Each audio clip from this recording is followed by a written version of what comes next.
नमस्कार मित्रों, आज हम देखेंगे शुक्र नीति जिसका प्रथम अध्याय है, जिसमें श्लोक है 1 से 25। आज हम 1 से 25 श्लोक देखेंगे प्रथम अध्याय के।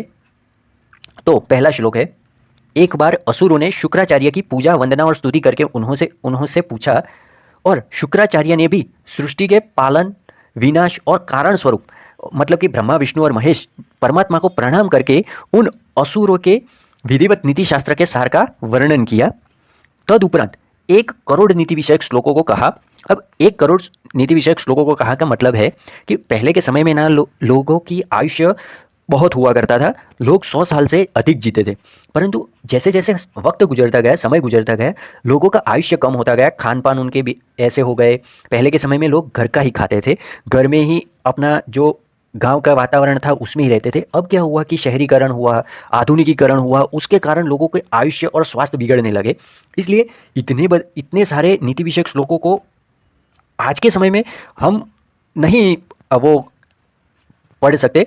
तो उसके कारण श्लोक दूसरा है कि भगवान स्वयंभू ब्रह्मा द्वारा संकलित उन नीति विषयक श्लोकों को वशिष्ठ आदि ऋषियों ने लोक कल्याण के लिए संक्षिप्त रूप में संकलित किया। अब ये वशिष्ठ ऋषि है, ये भगवान श्री राम के गुरु थे, उन्होंने लोक कल्याण के लिए संक्षिप्त रूप में संकलित किया। ये नीति श्लोक संक्षिप्त होते हुए भी गर्भित एवं तर्कयुक्त है। मतलब कि वो शुक्र नीति के जो श्लोक है वो उस समय में भी उतने ही कारगर थे और आज के समय में भी उतने ही कारगर और बहुत ही गर्भित एक सार बताते हैं। और किसी भी फील्ड में हो, आप राजनीति में आपके कोई भी प्रतिस्पर्धी या कॉम्पिटिटर को भी हराना हो तो इस श्लोक और इस नीति के दम पे ही आप किसी भी लड़ाई या किसी भी वो बोलते हैं कि प्रतिस्पर्धा में जीत सकते हो और प्रतिस्पर्धी को हरा सकते हो। वैसे और कई नीतियाँ भी है शुक्र नीति के अलावा, मानो कि विदुर नीति है, भगवान श्री कृष्ण की नीति है, फिर पितामह भीष्म नीति है। पर उन सभी में वो सभी नीतियाँ भी सर्वश्रेष्ठ है और ये शुक्र नीति भी श्रेष्ठ है। पर जब शुक्र नीति की चर्चा हो रही है तो उसमें भी एक बात ये बताते हैं कि ये देखिए कि आधुनिक अल्पायु राजा के लिए थी, ये वैसे ही काम्य है। अल्पायु राजा इसलिए लिखा है कि आज के युग में जो राजा, जो मतलब कि हमारे यहाँ प्रधानमंत्री, मुख्यमंत्री जो होते हैं, वो उनका आयुष्य अब पहले के समय में 100 साल से ज़्यादा जी जाते थे, पर अब के समय में आयुष्य कम होने लगा है। इसलिए ये उतने ही काम्य मतलब उतने ही कारगर है इसी युग में भी और किसी भी युग में भी। तो उसका चौथा और पांचवा श्लोक है, नीति शास्त्र से भिन्न अन्य सभी शास्त्र व्यवहारिक जगत के किसी एक भाग का ही वर्णन करते हैं। मतलब कि नीति शास्त्र से अलग जो भी एक अलग शास्त्र होते हैं वो सभी किसी एक ही भाग का वर्णन करते हैं। मतलब कि आप अगर इंजीनियरिंग है तो इंजीनियरिंग ही का वर्णन करेंगे, मेडिकल है तो मेडिकल का ही वर्णन करेंगे, आयुर्वेद है तो आयुर्वेद का ही वर्णन करेंगे। परंतु ये वो शास्त्र है जो सभी शास्त्र को एक तरह से बांधे रखता है, नीति शास्त्र। और सार्वजनिक हित एवं सामाजिक सुरक्षा के लिए भी नीति शास्त्र ही बंधक तत्व देता है, क्योंकि धर्म, अर्थ, काम और मोक्ष के ये जो 4 पुरुषार्थ है वो भी हम इसी नीति शास्त्र की मदद से साध सकते हैं। छठा श्लोक है, इसलिए राजा को सदैव प्रयास पूर्वक नीति शास्त्र का अनुशीलन करना चाहिए। किसे कहा? राजा को। याद रखिए, ये राजनीति में भी उतने ही ये नीति और शास्त्र कारगर है, क्योंकि राजा को भी नीति शास्त्र का अभ्यास करते रहना चाहिए और राजा हमेशा बुद्धिमान और चतुर होना चाहिए। मूर्ख राजा विनाश लेकर आता है, जबकि बुद्धिमान राजा प्रजा की संपन्नता और समृद्धि को बढ़ाता है। जैसे आप सिंगापुर देश है, सिंगापुर देश में पहले बहुत गरीबी हुआ करती थी, पर उनमें एक पहले प्रधानमंत्री बने ली कुआन यू। जब वो प्रधानमंत्री बने तो उन्होंने सिंगापुर की काया पलट कर दी और वो बहुत ही बुद्धिमान और चतुर और एक डिप्लोमेटिक, बोलते हैं ना कि राजनीतिज्ञ, स्टेट्समैन टाइप के थे।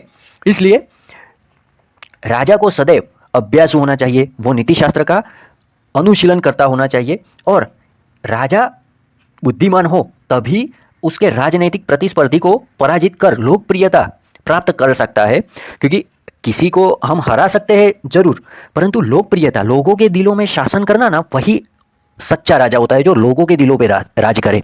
और लोकप्रियता ऐसे ही प्राप्त नहीं होती। वो कहते हैं कि जो सम्मान होता है वो मांग कर नहीं, सम्मान कमाया जाता है। सम्मान, वो कहते हैं कि इसी तरह लोकप्रियता मांगनी नहीं होती है, वो कमानी पड़ती है। उस पर वो कैसा राजा ये लोकप्रियता प्राप्त कर सकता है? तो जो राजा सदैव शास्त्रों का अनुशीलन करता हो, नीति शास्त्रों का पठन पाठन करता हो, वही राजा अपने प्रतिस्पर्धी को भी हरा सकता है और लोकप्रियता प्राप्त कर सकता है। आगे का श्लोक है 7वां श्लोक। इसी शास्त्र की जानकारी से राजा सुनीति में निपुण होते हैं। सुनीति मतलब कि ऐसी नीति के जिससे देश, प्रजा, राज्य का समृद्ध हो, प्रजा समृद्ध हो, सुखी हो, उसकी आय मतलब कि जो आज के समय में वो बोलते हैं उसका इनकम में बढ़ोतरी हो, उसके वो कृषि, खेती, पशुपालन जो भी करता हो उसमें वो संपन्नता और समृद्धि हासिल कर सके, ऐसी उसकी नीति होनी चाहिए और प्रजा सुखी और समृद्ध हो।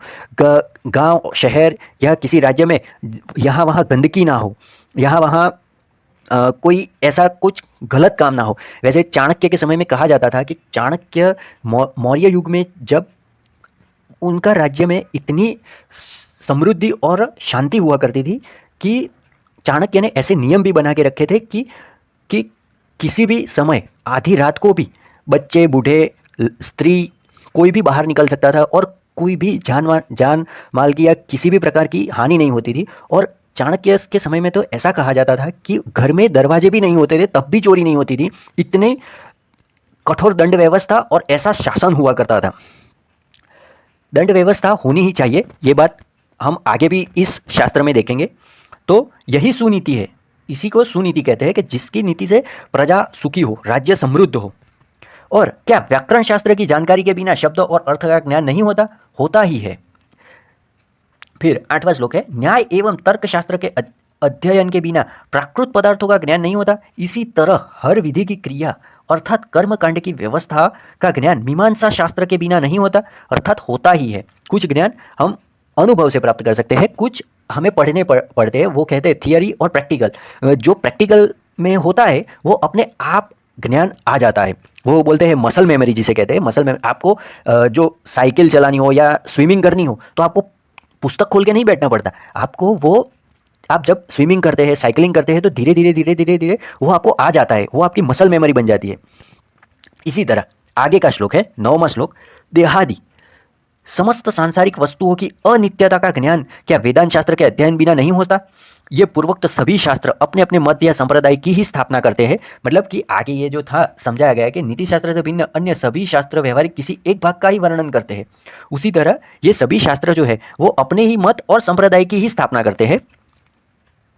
आगे 10वां श्लोक है, और इन संप्रदायों के अनुयायी लोग ही पूर्वोक्त शास्त्रों का सर्वथा अध्ययन करते हैं। बुद्धि चातुर्य के अतिरिक्त व्यवहारिक जगत में भला इन शास्त्रों के अध्ययन से क्या लाभ हो सकता है? 11वां श्लोक है, भोजन के बिना प्राणियों क्या देह का अस्तित्व नहीं होता, उसी तरह लोक व्यवहार का अस्तित्व नीति शास्त्र के ज्ञान के बिना टिक नहीं सकता। मतलब कि जो लोक व्यवहार, जो लोगों के साथ कैसे व्यवहार करना चाहिए वो हमें अगर आ जाए, क्योंकि राजनीति में आपको ज़्यादा से ज़्यादा लोगों के साथ वो कहते हैं कि व्यवहार होता है लोगों के साथ, इसलिए आपको लोगों के साथ कैसा व्यवहार करना है वो भी आना चाहिए। आप जल्दी से गुस्सा हो जाते हो, बहुत शांत रह जाते हो, ये सब नहीं होता। आपको हर परिस्थिति में शांति से, समझदारी से, बुद्धि से निर्णय लेना होता है। इसलिए ये यहाँ पे समझाया गया है कि लोक व्यवहार का अस्तित्व नीति शास्त्र के ज्ञान के बिना टिक नहीं सकता। अब 12वां श्लोक, ये बहुत ही समझने वाला और खूब, वो बोलते हैं कि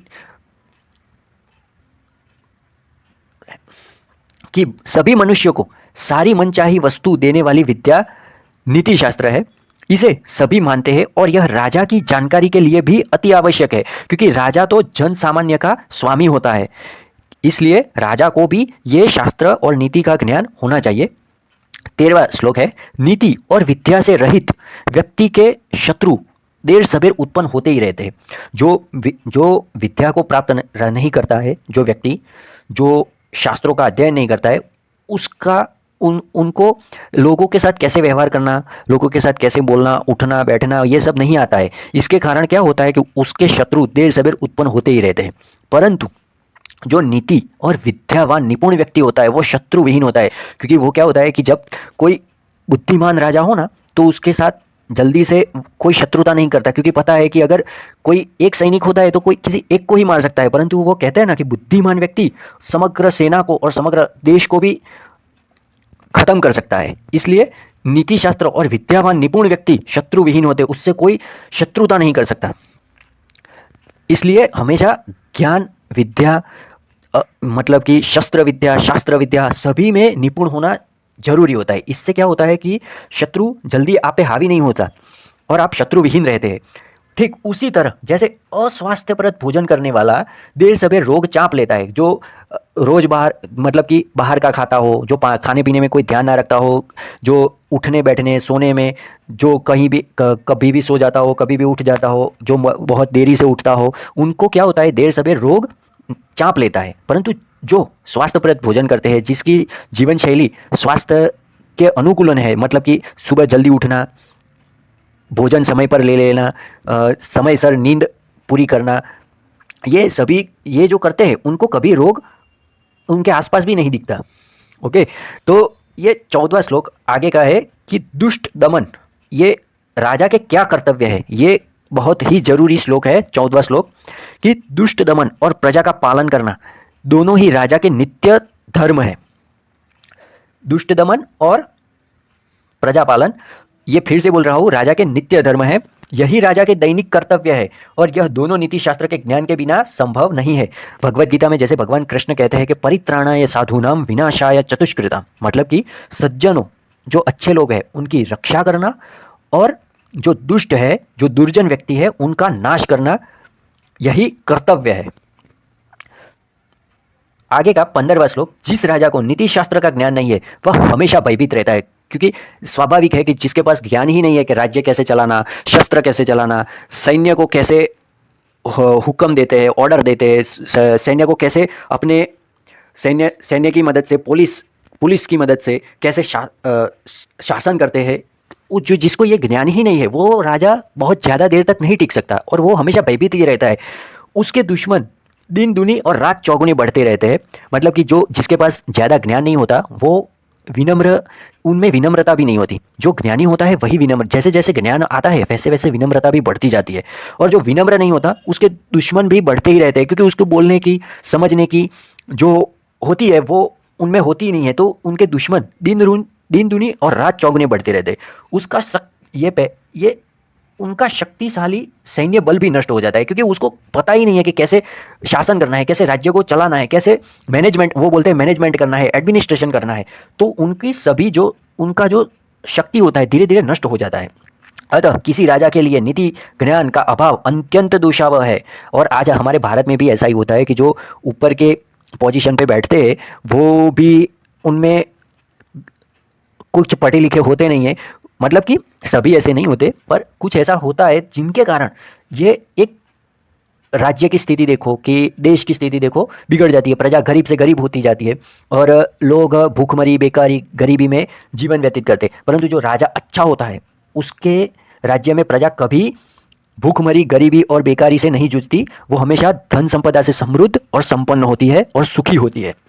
इसलिए राजा को इसमें कहा गया है, इसीलिए अतः किसी राजा के लिए नीति ज्ञान का अभाव अत्यंत दुशावह है। मतलब कि जब पेट में अग्नि जलती है ना, तो राज्य और गांव और शहर भी शांत नहीं रह सकता, और वो राजा को भी शांत नहीं रहने देते। इसलिए विदुर नीति में कहा गया है कि प्रजा की पेट की भूख कभी बढ़नी नहीं चाहिए, प्रजा हमेशा संतुष्ट होनी चाहिए, समृद्ध होनी चाहिए, सुखी होनी चाहिए, उनको खाने पीने के जो होते हैं वस्तु वो मिल जानी चाहिए।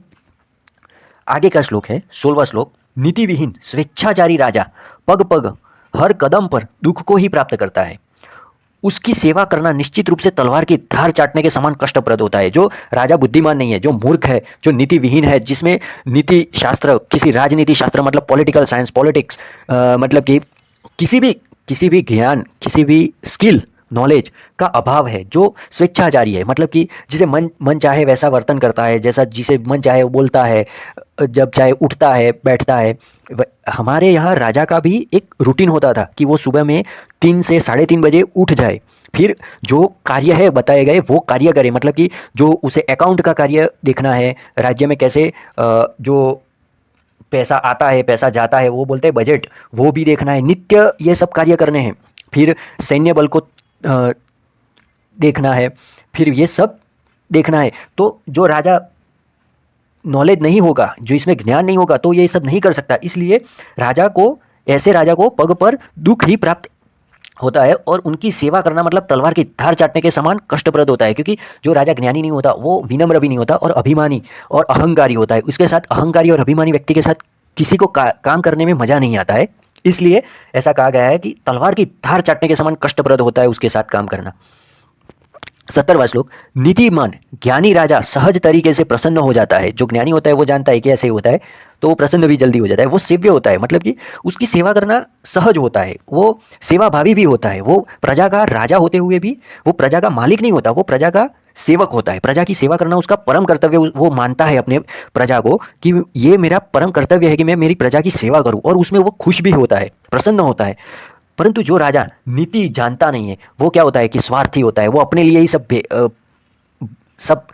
करता है।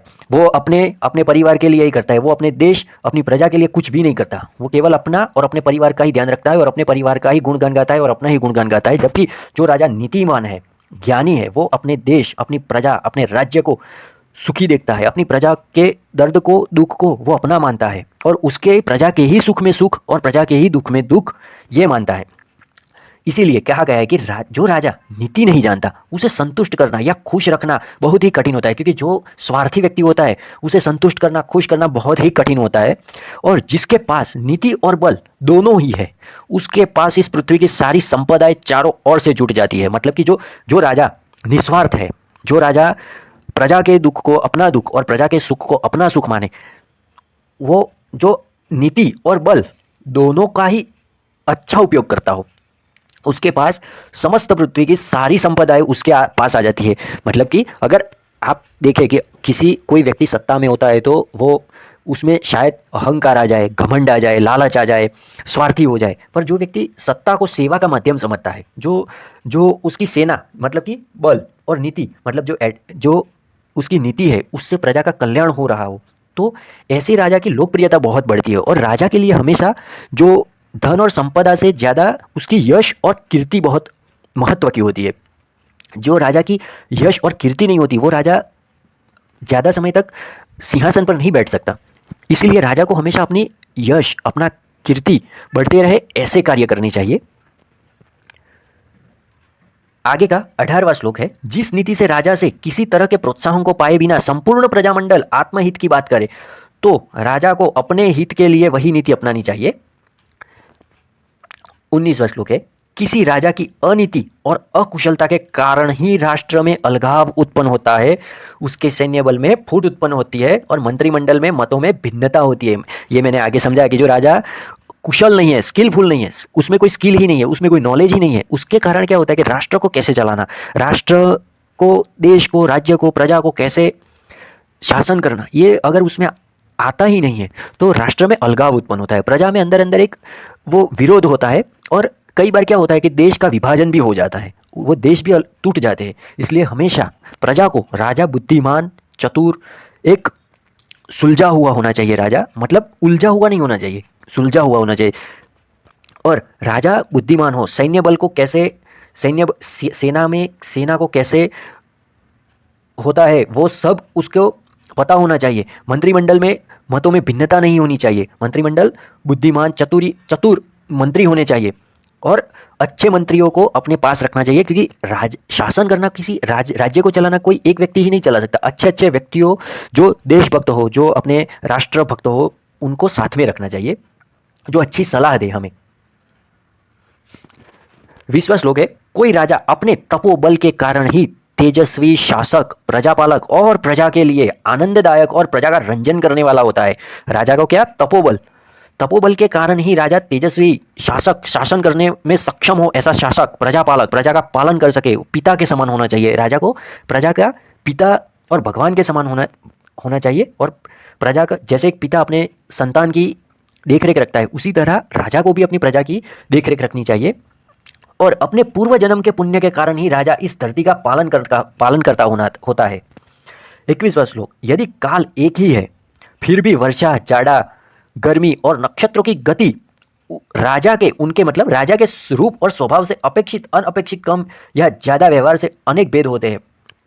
मतलब ये क्या समझाते हैं कि अगर राजा अच्छा हो तो भले ही किसी भी युग हो या कोई भी काल हो, मतलब कि सतयुग हो, त्रेता युग हो, द्वापर युग हो या कली काल हो, कोई भी काल क्यों ना हो, जो नियमित जो होता है, मतलब कि वर्षा होनी चाहिए 4 महीने, फिर गर्मी, फिर सर्दी, ये सभी नक्षत्रों की गति भी अगर राजा अच्छा हो तो सभी अनुकूल और अच्छा ही होता है। राजा अच्छा हो तो सभी सब कुछ राज्य में अच्छा होता है। और अगर राजा और मतलब क्या है कि रूप और स्वभाव, स्वभाव अगर उसका ऐसा है कि मैं अपने ही लिए सब करूं, मैं अपने परिवार के लिए सब करूं, तो क्या होता है कि कुछ भी उसके अनुकूल नहीं होता। इसीलिए ये कहा गया है कि यदि काल भी एक है फिर भी वर्षा, जाड़ा मतलब सर्दी, गर्मी, नक्षत्रों की गति सभी राजा के अनुकूल या उसके अनुकूल नहीं होता है। 22वां श्लोक, प्रजा के व्यवहार का प्रेरक राजा ही होता है।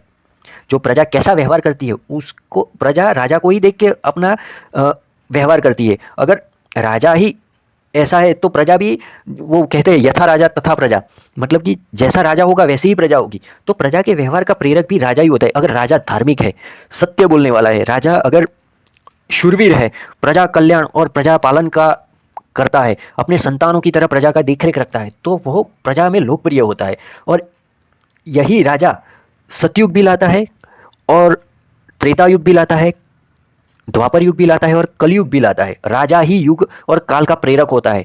अगर राजा अच्छा है तो प्रजा अच्छी है और वो काल भी अच्छा है। इसलिए प्रजा के व्यवहार का प्रेरक भी राजा ही होता है, अतः काल का प्रेरक भी राजा ही होता है। मतलब कि जो भी काल है, कली काल है या सतयुग है, द्वापर युग है या त्रेता युग है, जो भी युग है वो राजा ही ला सकता है। अगर राजा अच्छा है तो उसकी नीति अच्छी होगी तो वो राज्य में शांति और समृद्धि स्थापित कर सकता है। अन्यथा यदि काल को हम प्रेरक भी मान ले तो कर्ता में मतलब जो राजा है उसमें धर्म का अस्तित्व कहाँ से आएगा। अतः राजा के सत्य आचरण में ही राजा के सत्य आचरण में ही राजा ही प्रमुख कारण है, न कि काल। अगर राजा ही सत्य का आचरण करता हो तो उसमें तो प्रजा भी सत्य का आचरण करने लगेगी, उसमें कोई काल कुछ नहीं है। आगे 23वां श्लोक है, राजदंड के भय से ही प्रजा अपने अपने धर्म में तत्पर रहती है। मतलब कि जो राजदंड मतलब कि जो नीति, जो कायदे में, वो कहते हैं जो कायदे में रहेगा वही फायदे में रहेगा। अगर कोई, जो भगवत गीता में मैंने आगे भी कहा कि भगवान श्री कृष्ण कहते हैं परित्राणाय साधूनां विनाशाय चतुष्कृताम्, मतलब कि सज्जन व्यक्तियों की रक्षा करना और दुष्टों का विनाश करना। और वो किसके माध्यम से होता है? दंड के माध्यम से होता है। और दंड का ही शासन होना चाहिए क्योंकि दंड ही जागृत होता है। हम अगर सो भी जाए तब भी दंड जागता है, और दंड जागता है तभी जो दुष्ट तत्व है, जो विनाशकारी समाज के लिए तत्व है, वो सभी भय से दूर रहते हैं और प्रजा सुखी होती है। इसलिए दंड ही सर्वोत्तम है। इसलिए कहते हैं कि राजदंड के भय से ही प्रजा अपने अपने धर्म के पालन में तत्पर होती है। अपने धर्म के पालन में तत्पर व्यक्ति ही समग्र संसार में तेजस्वी होता है। अपने धर्म मतलब अपने कर्तव्य का पालन करने में जो व्यक्ति, जो राजा तत्पर होता है वह तेजस्वी होता है। उसका तेज दिखाई देता है कि ये तेजस्वी है, वो अपने प्रजा को खुश रखता है। ये राजा अपने राज्य में सुख, समृद्धि और संपन्नता को लाया है, और वही तेजस्वी होता है। अपने धर्म का पालन करना मतलब कि अपने कर्तव्यों का पालन करना ही सबसे बड़ी तपस्या है। जो यहाँ पे लिखा था कि कोई राजा अपने तपोबल के कारण ही तेजस्वी, मतलब कि यहाँ पे अब जो अपने कर्तव्य का पालन करता है, जो राजा अपने कर्तव्य का है वो जानता है, वही उनकी सबसे बड़ी तपस्या है। और वो उस कर्तव्य को पूरा भी करता है, वही सबसे बड़ी तपस्या होती है। और स्वधर्म का पालन किए बिना सुख नहीं, कल्पना भी नहीं की जा सकती। अतः जिसने भी अपने धर्म का पालन किया है, देवता भी उसके दास है, और फिर मनुष्यों का तो कहना ही क्या। अगर वो कहते हैं कि जब हम अपने कर्तव्यों का पालन करते हैं तो जो चीज़ें मिलनी है वो अपने आप हमको मिल जाती है। मतलब कि देवता भी हम पे खुश होते हैं। तो फिर मनुष्य, अगर व्यक्ति को पता है कि ये राजा, ये हमारे जो है, ये हमारा ध्यान रखते हैं, हमारी मतलब कि राज्य में शांति है, राज्य में समृद्धि है, सुखी है, व्यापारी लोग अच्छे से व्यापार करते हैं, व्यापारी मंडल पैसे धन संपदा से समृद्ध होते हो, सभी व्यक्ति में खुशी हो, पशु पक्षी पेड़ पौधे सभी का विकास अच्छा होता हो, तो ये एक अच्छे राजा के लक्षण होते हैं, जो राजा अपने प्रजा और अपने राज्य को सुखी और समृद्ध बनाता है। स्वयं राजा अपने धर्म में आसक्त होकर कठोर दंड के भय से अपनी प्रजा को भी धर्म अनुसक्त बनाता है। मतलब कि जो राजा प्रजा को भी धर्मानुसक्त और धार्मिक बनाता है, वो प्रजा को कर्तव्य के पथ पे चलने के लिए प्रेरित करता है। राजा ही प्रजा का प्रेरक होता है। इसलिए जो राजा ऐसा नहीं करता उसका तेज स्वतः क्षीण हो जाता है। अगर कोई अपने कर्तव्य को पालन नहीं करेगा तो राज्य में अव्यवस्था अशांति हो जाएगी। इसलिए राजा का पहला कर्तव्य है कि प्रजा को हमेशा अपने कर्तव्य मतलब कि अपनी ड्यूटी, अपना जो ऑक्यूपेशन जो व्यवसाय है वो अच्छे से करे, और उसके लिए ऐसी पॉलिसी और ऐसी नीति बनानी चाहिए कि जिससे वो अच्छा कार्य करे। और जो भी व्यक्ति अच्छा कार्य करते हैं उससे राज्य और देश को फायदा ही होता है, और उसके साथ साथ उसके देश के भी सुखाकारी और समृद्धि बढ़ती है। इसीलिए राजा को भी अपने कर्तव्य पथ पर चलना चाहिए और प्रजा को भी अपने कर्तव्य पथ पर चलना चाहिए। और अगर प्रजा ना चले तो कठोर राजदंड के भय से भी प्रजा को धर्म अनुसक्त और धार्मिक और कर्तव्य पथ पे चलाना चाहिए। पर जो राजा ऐसा नहीं करता उसका तेज स्वतः क्षीण हो जाता है। मतलब कि वो बहुत ज़्यादा देर तक शासन नहीं कर सकता, वो थोड़े समय में उतर जाएगा और उसके बाद उसका जो तेज है वो भी क्षीण हो जाएगा। इसलिए तो दोस्तों, ये थे शुक्र नीति के 1 से 25 श्लोक। आपका बहुत बहुत आभार। जय श्री राम।